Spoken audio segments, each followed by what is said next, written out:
Hello, everybody. This is Dr. Mohamed Alboraie. I'm the Vice President of the Egyptian Society of Digestive Endoscopy. Today, I will talk about small bowel endoscopy in 2025. These are my disclosures. Today, I will talk about devices exploring the small bowel, like device-assisted enteroscopy and capsule endoscopy, and what are the technology updates in 2025 in terms of artificial intelligence in capsule endoscopy and the emerging and robotic capsule endoscopy technologies. First of all, we have the device-assisted enteroscopy. Uh, since the advent of the deep enteroscopy, the exploration of the small bowel has dramatically changes and enables us to have therapeutic approaches to the small bowel. Unlike the capsule endoscopy, which is only used for diagnosis, now the deep enteroscopy allows us to do both diagnostic and therapeutic techniques. We have the double balloon enteroscope that has been introduced by Hiro Yamamoto in 2001, and the single balloon enteroscope that has been introduced in 2007, and the spiral enteroscopy that has been also introduced in 2007, but the spiral is not available anymore in the market. This is the double balloon enteroscope. The scope has an overtube. The length of the scope is about 2 meters, and the tube is around 140 centimeters. There are two balloons, one mounted over the tip of the scope and the other over the overtube. And this is the single balloon enteroscope from Olympus. It has only one balloon that is fixed on the over tube. And as I said, the spiral enteroscope that was introduced in 2007, it was withdrawn from the market, and there was a recall in July 2023 by Olympus due to concerns about the serious adverse events that happens with some patients.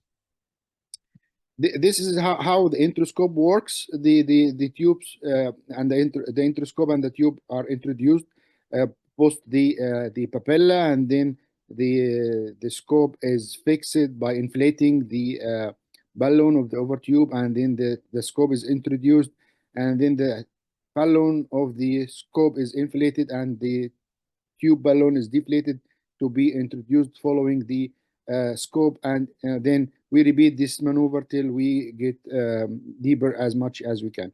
The single balloon enteroscope is anchoring itself by bending the tip of the scope instead of having a balloon on the tip of the scope. And as I said, the spiral was withdrawn. So this is a diagram showing how the double balloon enteroscope works.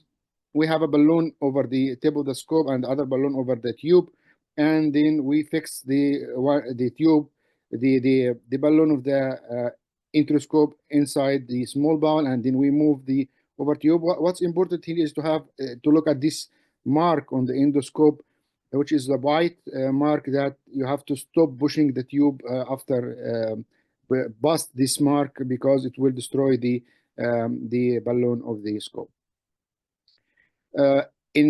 Recently, we have some applications of artificial intelligence in enteroscopy, like what we have for all different scopes or all different techniques. This technology allows automatic detection of vascular lesions like angiectasias or ulcers or even protruding lesions. These are some of the published studies in the last few years, and these studies show that there is a good sensitivity and specificity for detecting these lesions, although the small number of the participants in these trials, but the results are promising. This is an example of application of artificial intelligence in the enteroscopy. This shows the different lesions with good sensitivity, reaching up to 100% in detection of these lesions. The capsules, as we know, we have different capsules from different manufacturers that are available nowadays, and also the application of artificial intelligence has been adopted in capsule endoscopy, and we will discuss few of the other technologies available. Artificial intelligence in capsule endoscopy can minimize the time needed for image review, and also it can detect GI bleeding and other pathologies.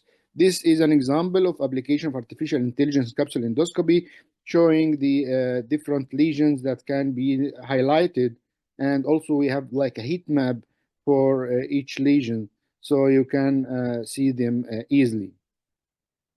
There are many trials that have been done in artificial intelligence application for capsule endoscopy, especially in inflammatory bowel diseases. Those trials, most of them are retrospective, but also they have good sensitivity and specificity for detection of these lesions. Where do we stand nowadays in the field of AI and based video capsule endoscopy? It has high diagnostic performance in detection of Crohn's disease lesions like ulcers, and also can classify lesions. It can classify the bleeding lesions and also can classify the severity of the ulcers. And in real world, they showed that the application of AI in capsule endoscopy can dramatically decrease the reading time, so saves time, and also can remove the poor visualized frames from the reading, so it makes it more accurate. But we still have some challenges. We need to have more prospective trials, and we need to have like the accuracy threshold standardization, and also we need to check the cost effectiveness of this. What's new also in 2025, the ban entry capsule endoscopy. There are capsules that can nowadays uh, explore both the small and large intestine at a time, and these usually tried in inflammatory bowel disease patients. We have three different capsules from two manufacturers. They have the same dimensions, but one of them is having higher resolution and longer battery life. Also, what's also new, I just added here because they are capsules, they will not be related to the small bowel, but there are two new technologies that have been added. This one is the check cab. It uses the X-ray image instead of optics for colon cancer screening. It can detect polyps in the colon without even without preparation. They have an X-ray source and X-ray detector, and they can be done for colon cancer screening or polyp detection without preparation. The last one that I will talk about today is the Navicam, which is a magnetic controlled capsule endoscopy designed for the stomach, and it can show the stomach in real time, and the physician can explore the stomach using this machine like the PlayStation. The patient swallows the capsule, and the physician can move it inside the stomach. So, ladies and gentlemen, my take-home message is currently balloon assisted enteroscopy and capsule endoscopy are the main diagnostic tools for small bowel diseases, but the devices for the small bowel examination are continuously improving, and we see technologies every day. And the application of artificial intelligence, specifically in both enteroscopy and capsule endoscopy, can increase their diagnostic utility and decrease the time of examination, especially for the capsule endoscopy. And the future carries more advances like the X-ray based capsules and robotic capsules. Thank you very much.